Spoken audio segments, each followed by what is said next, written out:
Hello friends, welcome to Sneha's cooking diary. இன்றைக்கி நம்ம சேனலில் என்ன பார்க்க போகிறேன்னா, புதினா சட்னி தான் பார்க்க போகிறோம். இந்த புதினா சட்னி நம்ம எல்லாத்துக்குமே யூஸ் பண்ணிக்கலாம். அதாவது ப்ரெட் மேலே அப்ளை பண்ணி சாப்பிட்லாம், ரைஸோடு மிக்ஸ் பண்ணி சாப்பிட்லாம், இட்லி, தோசை இதுக்கெல்லாம் கூட சூட்டபுளாக இருக்கும். ஒரு சைட் டிஷ் மாதிரி கூட நம்ம இந்த சட்னி வச்சு சாப்பிட்லாம். அதுக்கு ஒரு கட்டு அளவு புதினா எடுத்திருக்கேன் நான். ஒரு கட்டு அளவு புதினா எடுத்து நல்லா வாஷ் பண்ணி வச்சுக்கோங்க. ஒரு பாதி கட்டு அளவு கொத்தமல்லி இலைகள் எடுத்து வாஷ் பண்ணி வச்சுக்கோங்க. அப்புறமா ஒரு கடாயில் 1 டேபிள் ஸ்பூன் ஆயில் ஊற்றிட்டு 1 டேபிள் ஸ்பூன் அளவு கடலப்பருப்பு, 1 டேபிள் ஸ்பூன் உளுத்தம் பருப்பு போட்டு அது நல்லா ஃப்ரை ஆனதும் பச்சை மிளகா போடுங்க. அப்புறம் காஞ்ச மிளகாவும் போட்டுக்குங்க. காரத்துக்கு தேவையான அளவு போட்டுக்குங்க. புளி போட்டுக்கின்னு இது எல்லாமே நல்லா வதங்கினதும் நம்ம வாஷ் பண்ணி வச்சுருக்க புதினா, கொத்தமல்லி இதெல்லாம் போட்டு நம்ம நல்லா வதக்கணும்.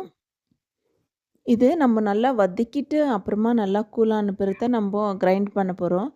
இந்த மாதிரி வதக்கிட்டு நீங்கள் செய்யும்போது இது கெட்டு போகாது. ஃப்ரிட்ஜில் கூட நீங்கள் ஸ்டோர் பண்ணி வச்சு சாப்பிட்டுக்கலாம். பாருங்கள், சூப்பராக வதங்கிடுச்சு. இப்போ கல் உப்பு போட்டுக்கலாம். நல்லா வதங்கிட்ட பிறகு தான் சால்ட் ஆட் பண்ணணும். ஒரு குட்டி லெமன் சைஸ் அளவு புளி போட்டிருக்கேன். பூண்டு தோலோடு போட்டுக்கோங்க. அப்போ தான் இது ஃப்ளேவர் ரொம்ப நல்லாயிருக்கும். இதெல்லாம் நல்லா வதங்கிடுச்சு. பாருங்கள் எப்படி ட்ரை ஆகிடுச்சு. நல்லா வதங்கிட்டு இந்த தண்ணியே இருக்கக்கூடாது. நம்ம ஆயில் ஊற்றி வதக்கியிருக்கோம். இப்போ நம்ம கிரைண்ட் பண்ணும்போது கூட நீங்கள் தண்ணி ஊற்றாதீங்க.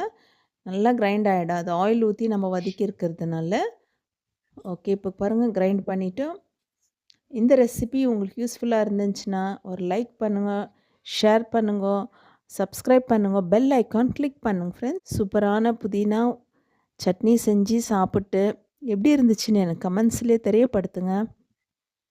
பாருங்கள், கன்சிஸ்டன்சி பாருங்கள், இந்த மாதிரி இருக்கும் கன்சிஸ்டன்சி. ஸோ நீங்கள் நான் சொன்ன மாதிரி உங்களுக்கு ஃபீவர்னால் இந்த மாதிரி ப்ரெட் மேலே அப்ளை பண்ணின்னு சாப்பிடுங்க. இது ரொம்பவே நல்லாயிருக்கும். நம்ம சீரகம் போட்டிருக்கோம், பூண்டு போட்டிருக்கோம். டைஜஷனும் ரொம்ப நல்லாயிருக்கும் இதில்.